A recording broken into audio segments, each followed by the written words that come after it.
मैं doctor Monika Rot, department of geography, SMB government college Nathdwara आज की क्लास में विद्यार्थियों आर्थिक व्यवस्था के स्थानिक संगठन की विवेचना के बारे में बताना चाहूँगी।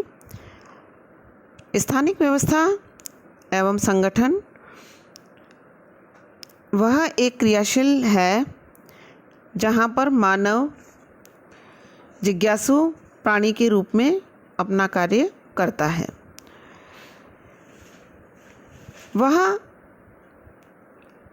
अपने किसी भी क्षेत्र में विभिन्न प्रकार के संगठनों का अभिभावक होता है। मानव अपने निवास के आसपास वातावरण से अपना संबंध स्थापित करता है। मानव अलग अलग समाजों में रहता है जहाँ का पर्यावरण भी भिन्न होता है। इस विभिन्नता के कारण विभिन्न क्षेत्रों के मध्य आदान प्रदान से पारस्परिक अंतर संबंधों की स्थापना होती है। यह अंतर संबंध परिपूरकता पर आधारित होते हैं, जिनमें वस्तुओं, सेवाओं, विचारों एवं यात्रियों का गमनागमन होता है। इस प्रक्रिया से ही स्थानिक संगठन का जन्म होता है। इसके साथ ही उत्तयामान नामक भूगोलवेत्ता ने भौगोलिक क्षेत्रों की पारस्परिक निर्भरता को स्पष्ट करने के लिए भूवैज्ञानिक स्थानिक अंतर प्रक्रिया शब्दावली का प्रयोग किया था। पीटर हैगेट ने ज्योग्राफी ए मॉडर्न सिंथेसिस स्थानिक संगठन के 4 खंड बताए हैं, जिसमें अंतर्यान स्थान, व्यक्तित्व स्थान, सामाजिक स्थान और सार्वजनिक स्थान। अब मैं विद्यार्थियों स्थानिक संगठन के तत्व एवं उसकी संरचना के बारे में बताना चाहूँगी। स्थानिक संगठन एक जटिल प्रक्रिया है। मानव अपने निवास स्थान से कार्यस्थली पर जाता है। मानव का कार्यस्थल उसका कृषि कार्य, कार्यालय, कारखाना, शिक्षण संस्था व व्यावसायिक प्रतिष्ठान हो सकता है। इन कार्यस्थलों तक पहुंचने के लिए परिवहन मार्गों का निर्माण होता है।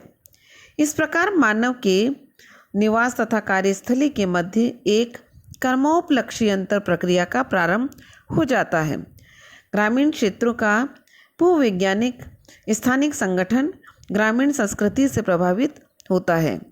प्राय सभी क्षेत्रों का स्थानिक संगठन एक जैसा नहीं होता है।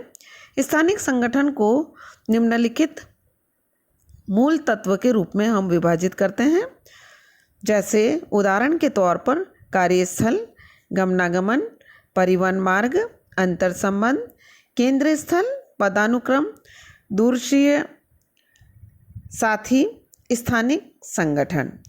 स्थानिक संगठन गमनागमन की बारंबारता, केंद्र स्थल के पदानुक्रम, वर्ग एवं प्रक्रिया से संबंधित है। उद्योग अथवा व्यापारिक केंद्रों में गमनागमन अधिक होता है। यहाँ भिन्न प्रकार का प्रतिरूप विकसित होता है। विभिन्न कार्यों एवं आवश्यकताओं की पूर्ति हेतु विभिन्न केंद्रीय स्थलों का जन्म होता है।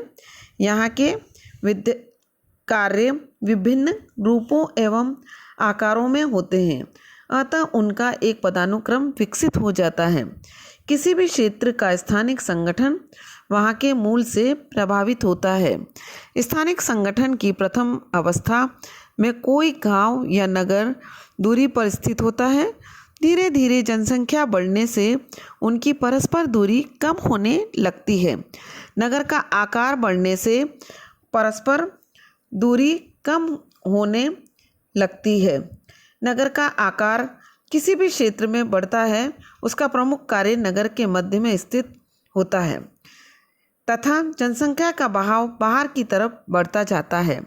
इससे संलग्न ग्रामीण क्षेत्र को तथा जनसंख्या का बहाव बाहर की तरफ बढ़ता जाता है।